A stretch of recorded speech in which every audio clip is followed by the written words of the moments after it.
Good morning, everyone. Good morning. Good morning. And thank you for taking time to grace this meeting.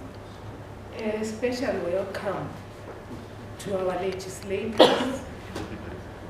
Allow me to say all protocol observed. I note that we have got a good number of the chairpersons of parliamentary committees and also representation of those chairpersons who could not make it. And for that we are very grateful, and we believe that it's going to assist us to have a productive meeting with the various parliamentary committees, as well as yourselves as representatives of the people in your different constituencies. And I also want to note that as representatives of the people in your different constituencies, it is also good to note that we have a high level of informality in Zimbabwe. And the people who you represent work in the informal economy for most of the part. According to the Labour Force Survey of 2014, 95% of Zimbabwe's workforce works in the informal economy. And I would like to appeal to yourselves as representatives of the people to take note of that, even as we engage in this meeting. To say this is also a very good and relevant engagement for yourselves, to go back to the people, engage the people on their lived realities. And also, it will give you, I believe I've spoken to other members of parliament before, it will give you so many motions for so many years in parliament. And definitely, it's a very good platform to engage the people, even as you engage them on the upcoming campaigns. We know that election campaigns never end, but be relevant to your constituency and speak to their lived realities and also address their needs.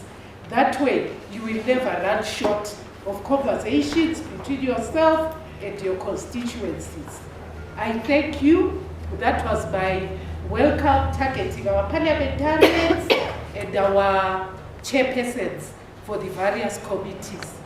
Now, I would also like to notice that we have a very good presence of the Ministry of Labour and Social Welfare. Allow me to welcome the officials from the Ministry of Labour and Social Welfare. The Ministry of Labour and Social Welfare have been a receptive ministry to the informal economy. And for that, we are very grateful. My apologies, I didn't get the names of these officials. I noticed that I'm getting them now.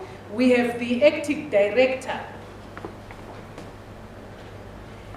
Samuel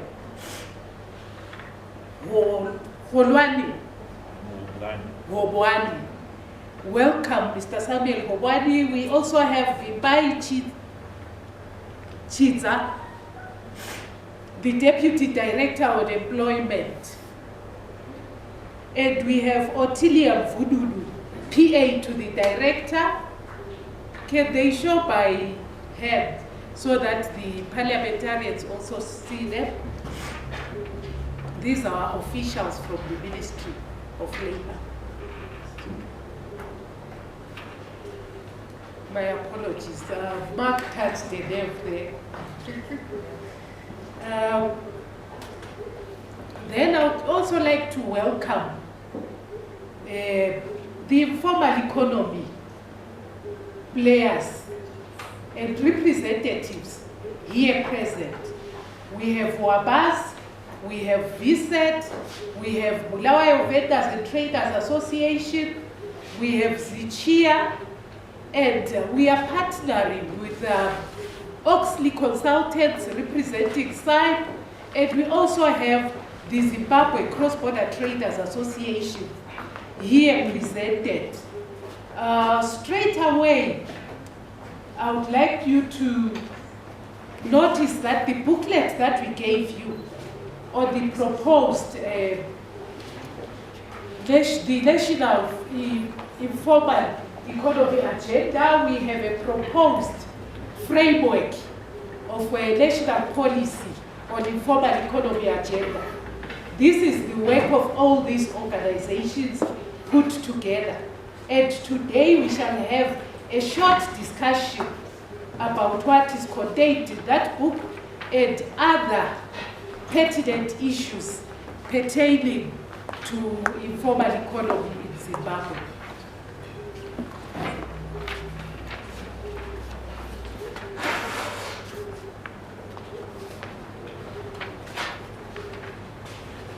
I will request I have a short presentation, and I thought it best for me not to keep talking. When something is put up in a diagram, it's easy to internalize and retain for a longer time than when somebody speechifies. This may also be an idea to the MPs to say when you go out to rallies there, don't bore people with long speeches. Show them something interesting. Do something in the community that they won't forget. And I'm going to be sharing some points about what you can do in the community, in our highly informalized economy. And as you do that, you will be contributing to the formalization process.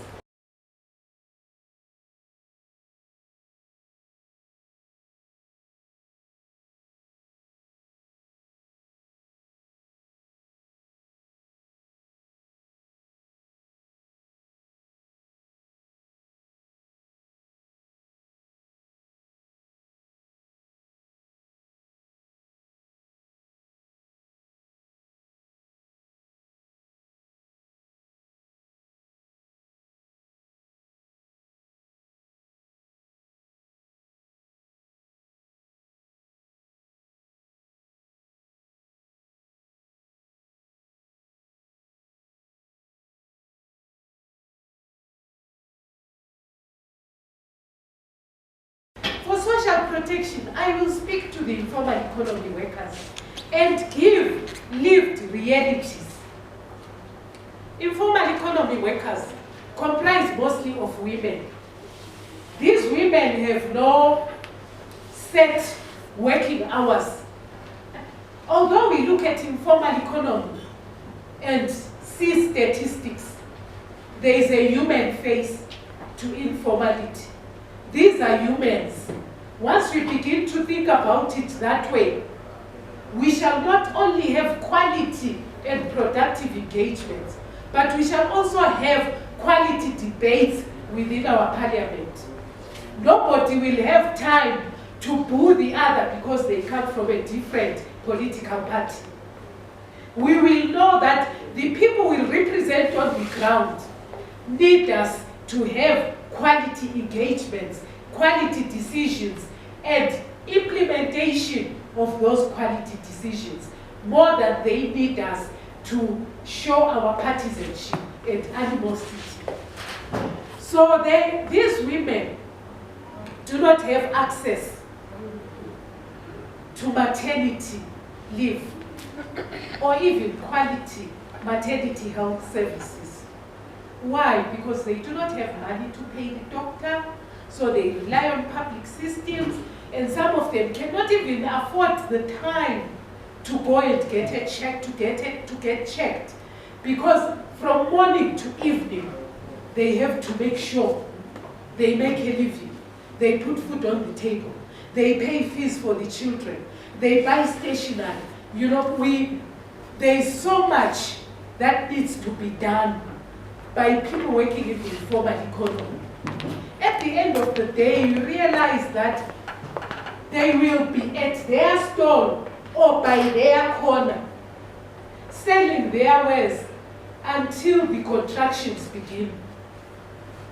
And they go into labor. They give birth to a Zimbabwean who will be registered as a Zimbabwean citizen and whose fate has already been decided to say this child shall live in poverty and bear another poverty-stricken generation. We need to put an end to that.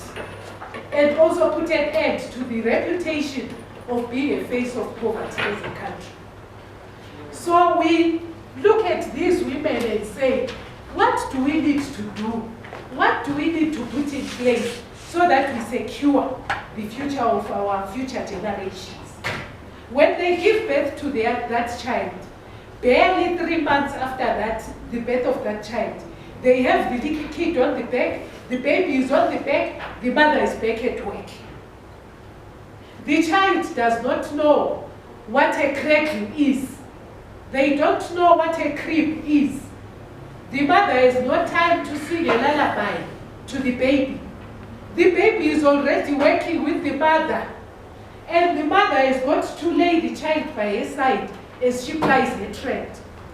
These are the lived realities of informal economy.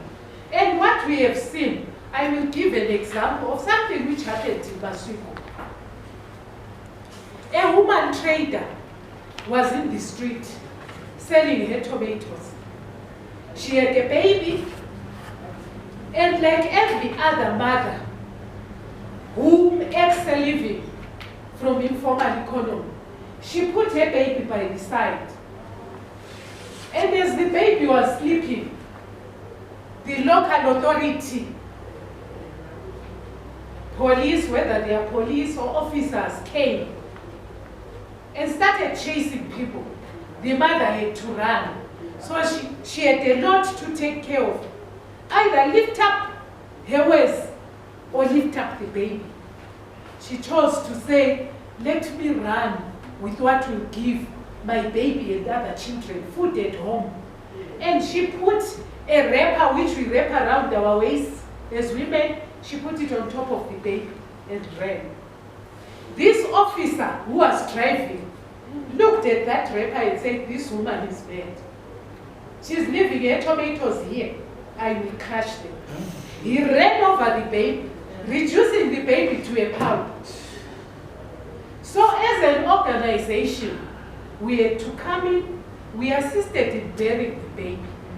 Because what we have to take as our servant leaders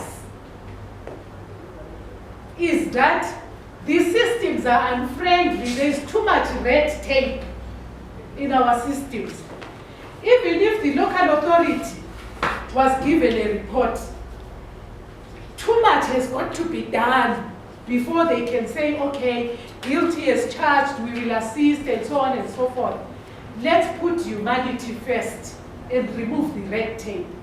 We assisted in the burial and also in counseling and helping the family financially. To date, I don't think that mother has never recovered because she has to go back to the street. Why am I telling you this? Because social protection demands that we set up child care facilities, even for informal economy workers. We need quality child care facilities for both the private and public workplace, so that children are protected. Children can be children and enjoy their livelihood. Even though we are informal economy workers, our children are entitled to play. They are entitled to their childhood. So we have seen in streetside, we have seen West Africa coming up with play centers within the markets where children can play and the women take turns in looking after the children. It's not as if informal economy workers want to rely entirely on government. When we have that conversation and together we build that play center, Some of the work can also be done by the informal economy workers, but there will be quality childcare facilities. And we will not have these embarrassing and dehumanizing stories within our communities. The good part out of that story is the local authority of Masvingo was open to engagement, and today we enjoy a good relationship of having dialogue with the local authority. And the informal economy workers who belong to our association can also converse with that local authority.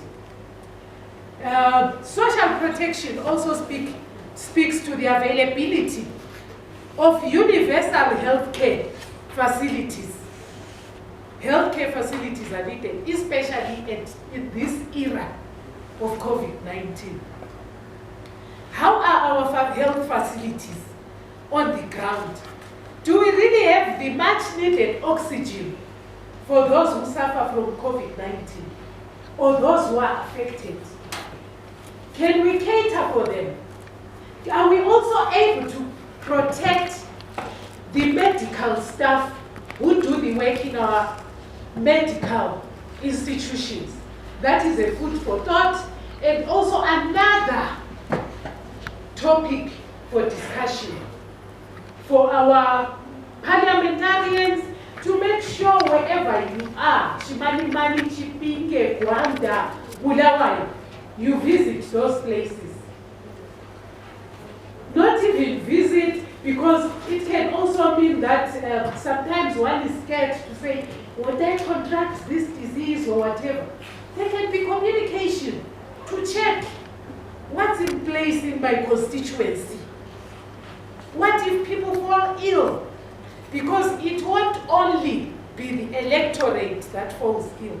Tomorrow it may be you, and you go into that institution. Then that is when you will realize just how bad it is. So let us endeavor to address the lived realities on the ground. And then we are also looking, still under social protection, we look at social security systems. I will take us back to the time when I grew up. I grew up in Rhodesia, and I remember our Ministry of Social Welfare was so very active then and very visible. Those families who couldn't afford to put a meal on the table would receive beans, cooking oil, milk, staple food from the social welfare. The people with disabilities used to receive stipends. Not only that, the Jairus Jiri institution was very active, teaching the blind how to knit baskets, to do baskets. A lot of things were being done. Why can't we do it in this era as government and citizens? Also, we did have in place what we called home industries in the different constituencies, where the young people and everyone else could go and learn skills. Today, our young people are learning skills on how to manufacture drugs, which make them high. I was reading earlier this week, our youngsters are now boiling sanitary pads and Pampers or reusable nappies. Then they drink that concoction. Is this what we want for our future generations? Let's resuscitate the home industries. Let's resuscitate the youth centers. The youth centers are still there, standing empty, or they've turned to churches.